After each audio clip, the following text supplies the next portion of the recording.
Welcome to PS corner और मैं हूं शिखा गुप्ता। और आप लोगों की लगातार डिमांड आ रही थी कि मैम कुछ मोटिवेशनल वीडियोस आप बना दीजिए, क्योंकि जैसे जैसे एग्जाम पास आ रहा है वैसे वैसे बहुत नर्वसनेस आ रही है। कई लोगों के इस तरह के मैसेज आए कि पिछली बार भी 2-3 बार आरएस मुख्य परीक्षा लिख चुके हैं, लेकिन जो है हर बार 2-3 नंबर से रह जाते हैं।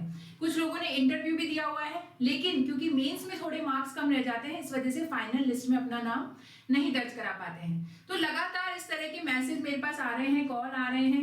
आखिरी 10 दिन हमारे पास बचे हैं और इन 10 दिनों में कि मैम कुछ ऐसा मैजिकल सा दे दीजिए कि बस इस बार ये एग्जाम क्लियर हो जाए।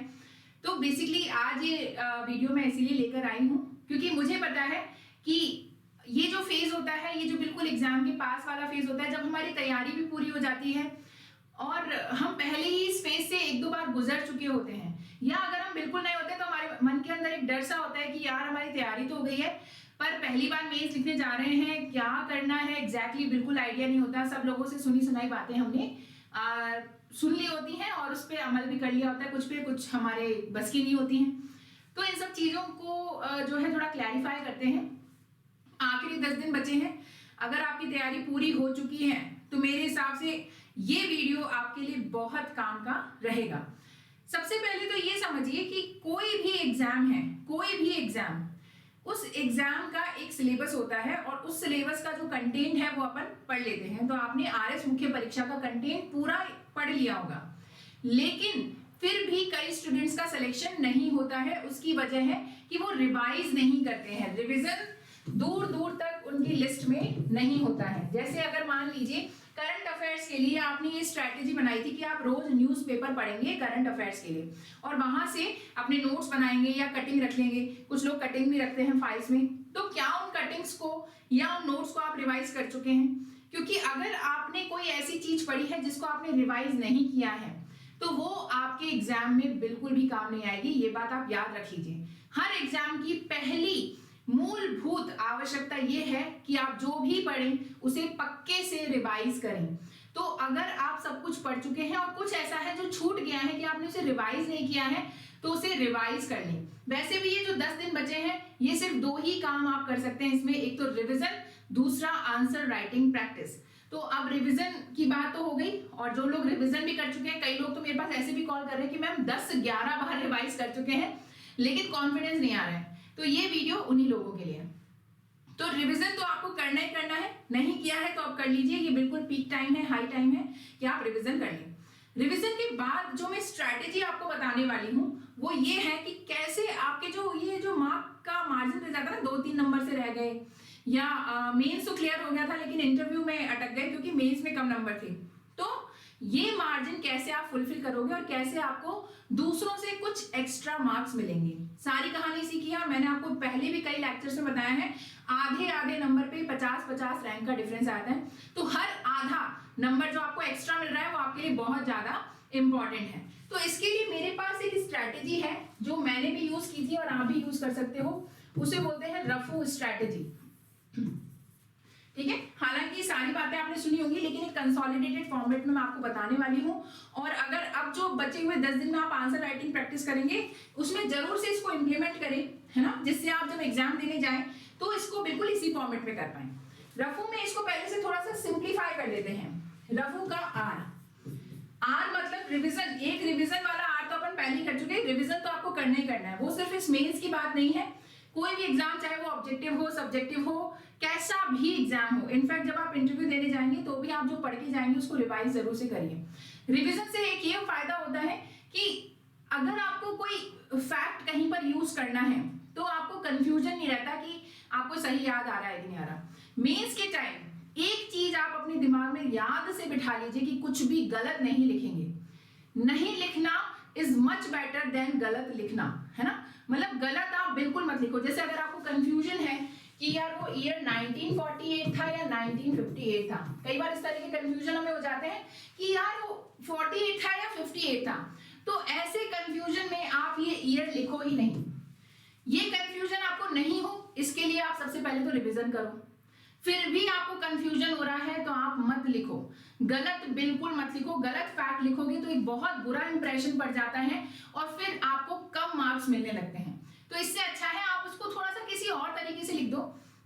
जैसे मान लो आपने लिखा, आपको ये लिखना है, अब आपको पता है कि ये 48 या 58 है, इतना आपको श्योर है, तो आप इसको सिंपली लिख दो कि 1950 के दशक के आसपास या दशक के निकट, इस तरीके से लिख सकते हो। तो दशक के निकट तो थोड़ा पहले भी चल जाएगा, थोड़ा आगे भी चल जाएगा, और एक थोड़ा फैक्ट भी चला गया आपके, ठीक है। तो इस तरीके से आप इसको किसी और फॉर्मेट में लिख दो, पर गलत बिल्कुल भी मत लिखो। गलत लिखना बिल्कुल भी एक्सेप्टेबल नहीं है। मैं अभी आपको इस वीडियो में सिखाऊंगी कि कोई आंसर अगर आपको नहीं आता तो उसको आप कैसे अटेम्प्ट करेंगे, ठीक है। तो ये आप चीजें समझ गए, ठीक है। अब हम रफू स्ट्रैटेजी की बात कर रहे थे। इसमें सबसे पहला आर है रिप्रेजेंटेशन।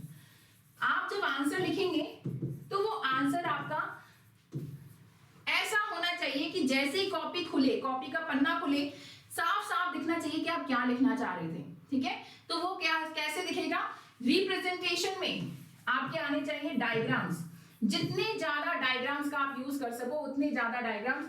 जैसे हम ज्योग्राफी की बात करें तो ज्योग्राफी में तो मान लीजिए सपोज एक्सिस के टिल्ट पर कोई क्वेश्चन आ गया कि टिल्ट ऑफ द एक्सिस, तो आप ये मान लीजिए कि एक क्वेश्चन बना कि पृथ्वी के अक्ष के झुकाव से क्या क्या प्रभाव पड़ते हैं। संक्षेप में लिखिए कि what are the impacts of the tilt of the axis of the earth, ठीक है।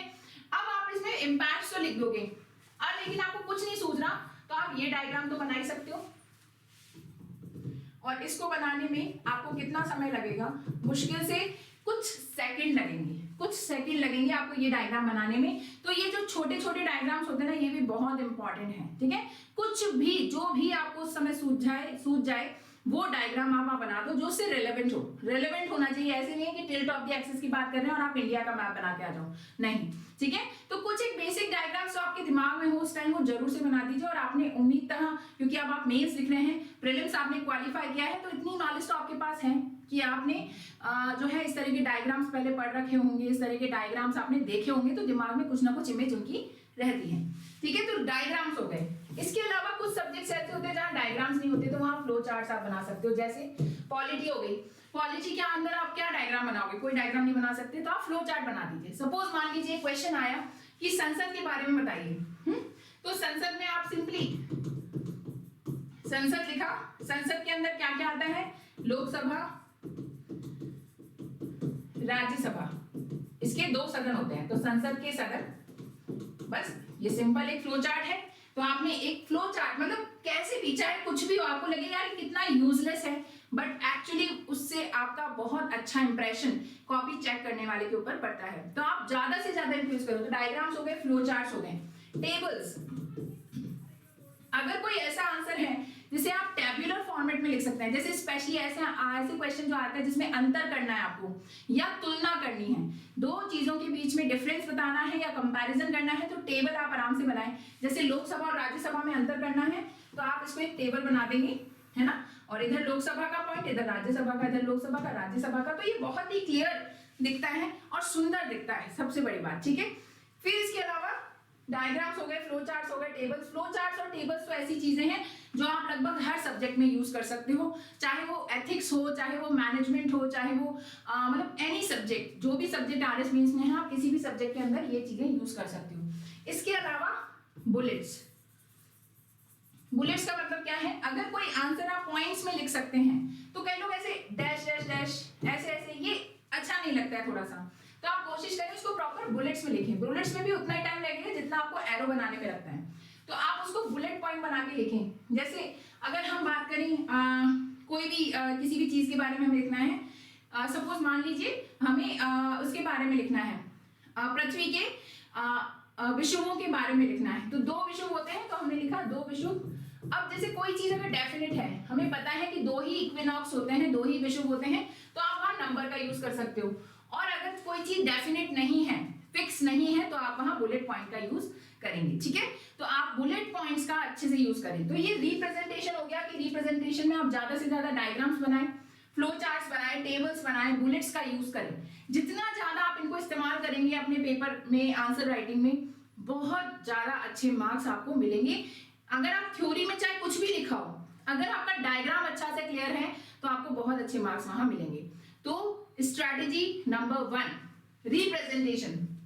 जो भी आप लिख रहे हो किस तरीके से उसको रिप्रेजेंट कर रहे हो उस पर बहुत ज्यादा अच्छे से आपको ध्यान देना है। तो उसको अच्छे से ध्यान रखें और खूबसूरत सा टाइप, मतलब जो है आपका जो पेपर है वो खूबसूरत लगना चाहिए, बहुत ज्यादा उसके अंदर काट पीट नहीं होनी चाहिए। कई लोग जैसे अगर आपको सिंपली आपने लिख रखा है आपकी कॉपी के अंदर है तो आपको अगर काटना है तो कई लोग ऐसे ऐसे काट देते हैं उसको, तो ये बहुत गंदा लगता है और टाइम भी इसमें ज्यादा वेस्ट होता है। सिंपली अगर आपको उसको काटना है तो ऐसे काट दो, खत्म। ठीक है, अगर पूरा पैराग्राफ काटना है तो सिंपली आप उसको ऐसे काट दो। बहुत ज्यादा उसमें डार्क उसको करना वो बहुत गंदा लगता है। तो इस तरह की चीजें जो मतलब आपकी कॉपी नीट एंड क्लीन लगनी चाहिए। डायग्राम्स, फ्लो चार्ट्स और इसके अलावा टेबल्स, बुलेट्स इनसे भरी हुई होनी चाहिए, तो आपको बहुत अच्छे मार्क्स मिलेंगे हर एक क्वेश्चन में। इनका इम्पैक्ट मान लो बहुत ज्यादा भी ना हो तो 1/4 मार्क्स तो आपको हर क्वेश्चन में एक्स्ट्रा इनका मिलेगा ही मिलेगा।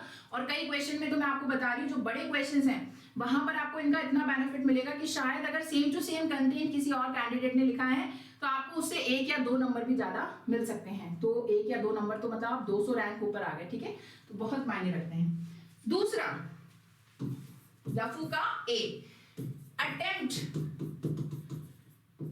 द फुल पेपर, यानी आप कोशिश करो कि आप पूरा पेपर अटेम्प्ट करो। ठीक है, अब आप बोलोगे कि मैम अगर मान लीजिए कोई ऐसा क्वेश्चन है जो हमें नहीं आता तो फिर हम क्या करें? यार इस दुनिया में ऐसा कोई व्यक्ति नहीं है जिसने ये एग्जाम क्रैक किया इससे पहले और उस पेपर के अंदर से सब कुछ आता था, ऐसा कोई नहीं होता। कोई भी परफेक्ट नहीं होता, कोई भी 100% नहीं होता है। ठीक है, सबको कुछ कुछ याद होता है, कुछ कुछ नहीं होता है। ठीक है, जैसे मैं एक आपको एग्जांपल देती हूँ। सपोज एक क्वेश्चन आया कि आप गुलाबी क्रांति के बारे में बताइए, पिंक रिवॉल्यूशन के बारे में बताइए।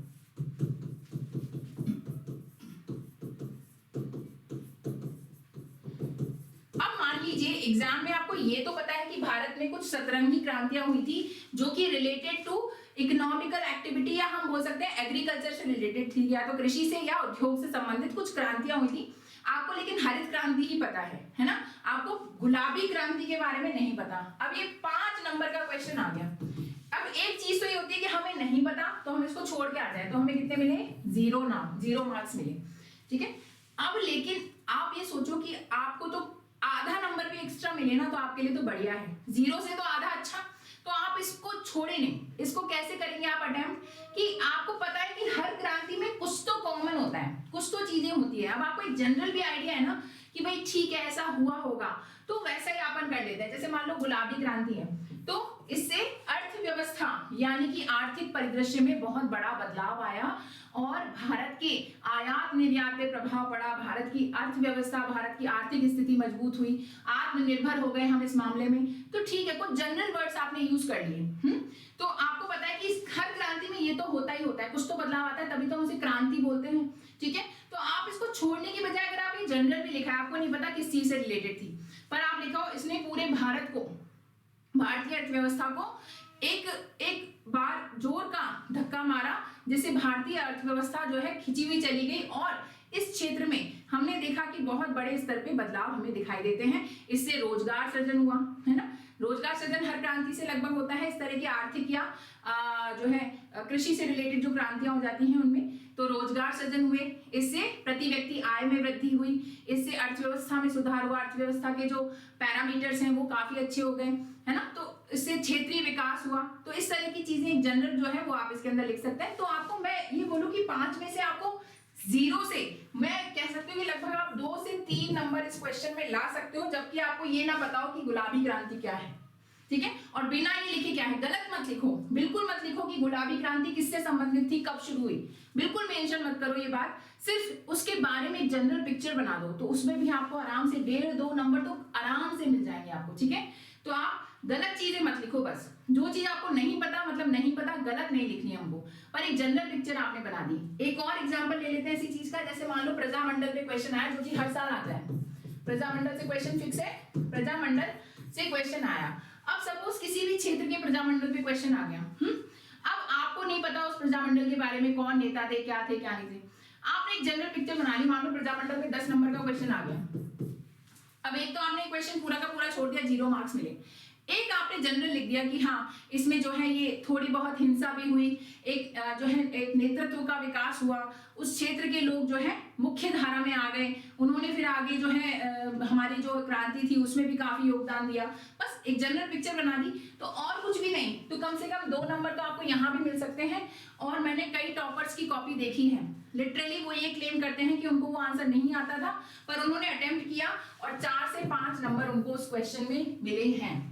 कोई भी टॉपर, लिटरली मैं ये कह रही हूँ कि कोई भी टॉपर ऐसा नहीं होता जिसे पूरा पेपर आता था, बस वो क्या करते हैं, पूरा पेपर अटेम्प्ट करने की कोशिश करते हैं, है ना। आपको ये कोशिश करनी है कि आप पूरा पेपर अटेम्प्ट कर पाओ। कोई ऐसी चीज जैसे 2 मार्कर क्वेश्चन में स्पेशली हो जाता है कि हमें बिल्कुल भी आइडिया नहीं होता, तो वो एक अलग चीज है, पर अगर बड़े क्वेश्चन जो है वो तो कम से कम आपको नहीं छोड़ने हैं और कोशिश करनी है कि आप उनको अटेम्प्ट कर पाए। क्लियर है।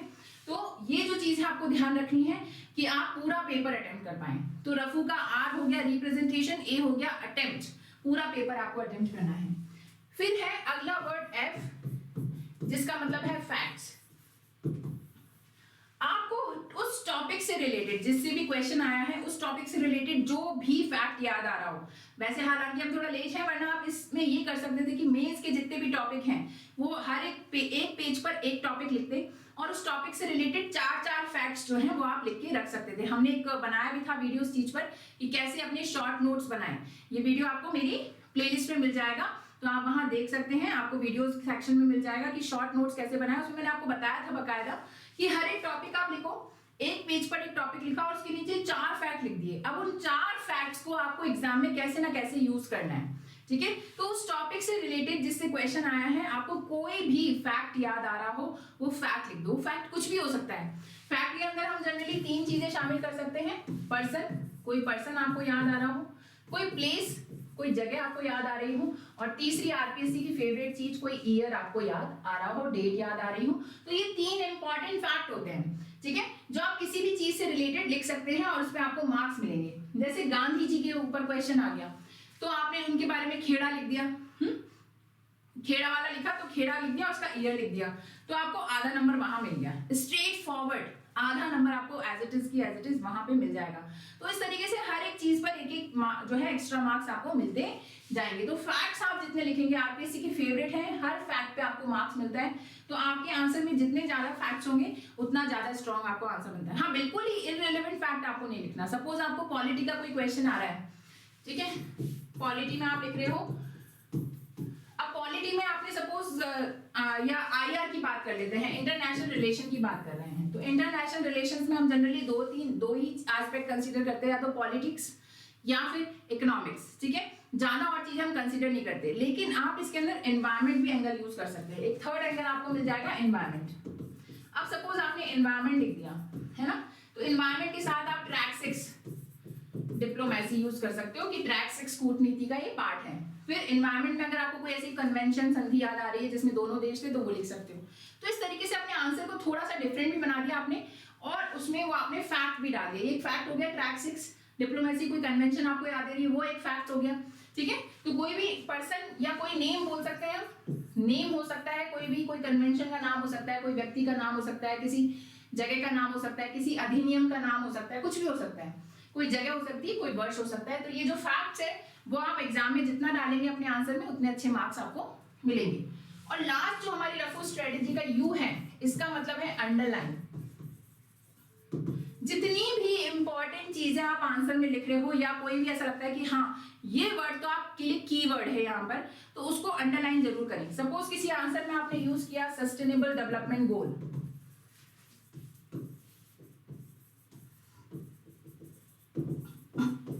या सतत विकास लक्ष्य। अब आपको लगता है कि इस आंसर के लिए, इस आंसर में जो है ये कीवर्ड है ना, कीवर्ड है, यानी कि आपने एक ऐसी चीज लिखी है जो अगर एग्जामिनर पढ़ेगा तो आपको उसको अच्छा लगेगा कि हाँ इस आंसर में दम है, तो इसको अंडरलाइन कर दो जरूर से, ठीक है, अंडरलाइन आप इसको कर दो। इसके अलावा अगर आप किसी आंसर को मल्टीपल हेडिंग्स में लिख रहे हो, जैसे आपने सपोज किसी चीज के प्रकार लिखे, तो प्रकारों की आपने हेडिंग बनाई, नंबर 1 हेडिंग ये, नंबर 2 हेडिंग ये, तो उस हेडिंग को अंडरलाइन कर दो, ठीक है। और कोशिश करो कि अंडरलाइन आप पेंसिल से कर पाओ, बहुत सुंदर लगती है और उसका एक अलग इम्पैक्ट पड़ता है। आप एग्जाम में जो है ज्यादा कलरफुल पेन्स मत यूज करो, ब्लैक, ब्लू एंड पेंसिल, ये 3 कलर सफिशिएंट होते हैं। तो इन 3 पेनों को यूज करके आप एक बहुत सुंदर सा आंसर लिख सकते हो। और उसमें अंडरलाइन पर आप विशेष ध्यान दो कि अंडरलाइन आपको कीवर्ड करना है। इससे क्या है, चेक करने वाले को ज्यादा आंखें नहीं गड़ानी पड़ती। वैसे भी देखो, जो भी कॉपी चेक करने वाले होते हैं ना, वो जनरली एक उम्र जो है क्रॉस कर चुके होते हैं और बहुत सारी जो है उनके अंदर फिजिकल जो है एलिमेंट्स आ जाते हैं। तो जनरली आईज जो होती है, विजन्स उनके इतने क्लियर नहीं होते। तो अगर आपका आंसर एकदम क्लियर दिखेगा ना, तो उसका एक अच्छा इंप्रेशन पड़ता है, क्योंकि उसको ज्यादा मेहनत नहीं करनी पड़ी आपके आंसर को पढ़ने को। उसको साफ साफ दिख रहा था कि हाँ ये है, ये है, ये है, तो उसका एक अच्छे मार्क्स आपको मिल जाते हैं। तो हर चीज को अंडरलाइन करो जो आपको लग रही है इंपॉर्टेंट है। ऐसे नहीं कि पूरी कॉपी रख दी, पूरी कॉपी लिख देंगे तो फिर कोई फायदा नहीं है। लेकिन जो कीवर्ड्स हैं उनको जरूर से अंडरलाइन कर दो। कोई इंपॉर्टेंट फैक्ट आपने डाला है तो उस फैक्ट को अंडरलाइन कर दो। जैसे मान लो आपने हंगर इंडेक्स की बात कर दी कहीं, है ना, भूख सूचकांक, तो हंगर इंडेक्स में ये रैंक है और इसको अंडरलाइन कर दिया, खत्म। तो ये चीजें जो है आपको बहुत हेल्प करेंगी। तो ये मेरी रफू स्ट्रेटेजी है। इस रफू स्ट्रेटेजी को, यानी कि आपने किया रिप्रेजेंटेशन पे ध्यान दिया, अटेम्प्ट किया पूरा पेपर, फैक्ट्स लिखे आपने और अंडरलाइन करी। अगर ये 4 चीजें आपने अपने पेपर में कर दी तो गारंटी से कम आप ये तो नहीं कह सकते कि हाँ मतलब मैंने पेपर अच्छा किया था पर मेरे मार्क्स नहीं आए। अगर आपने पेपर अच्छा किया है और इन 4 चीजों का ध्यान रखा है तो डेफिनेटली आपके मार्क्स भी उतने अच्छे आएंगे। हाँ, आपने अगर अभी तक पढ़ा ही नहीं किया, मतलब कंटेंट आपका कमजोर है तो एक अलग बात है, बट फिर भी ये एक ऐसी स्ट्रैटेजी है कि अगर आपका कंटेंट भी कमजोर है तो कहीं ना कहीं आपको थोड़ा सा आपका बेड़ा पार लगा ही देगी। तो इसलिए इस स्ट्रैटेजी को जरूर से प्रैक्टिस कर लें अगले 10 दिनों में, और ये 10 दिन जो है आपके लिए एकदम बहुत ही मूल्यवान साबित होंगे। अगर आप ये एग्जाम लिख रहे हैं और पहले भी लिख चुके हैं तो मैं उम्मीद करती हूँ कि आपकी नॉलेज एकदम शार्प होगी अब तक। बस आपको जरूरत है तो अपनी चाकू का जो धार है उसको तेज करने की, थोड़ी सी धूल मिट्टी हटाने की, और ये स्ट्रैटेजी जरूर से आप प्रैक्टिस करें। इसका लाभ आपको 100% एग्जाम में मिलेगा, इस बात की मैं आपको गारंटी देती हूँ। तो ये लेक्चर अगर आपको अच्छा लगा हो, यूजफुल लगा हो, तो जरूर से इसको लाइक करें और शेयर करें ज्यादा से ज्यादा लोगों के साथ। और चैनल अभी तक सब्सक्राइब नहीं कर रखा है तो सब्सक्राइब भी कर ले, बेल आइकन दबा के रखें जिससे नया वीडियो आपको जैसे ही अपलोड हो नोटिफिकेशन मिल जाए। तो इस लेक्चर के लिए इतना ही। अगले लेक्चर में फिर किसी यूजफुल इन्फॉर्मेशन के साथ मिलेंगे। Thank you very much, bye bye.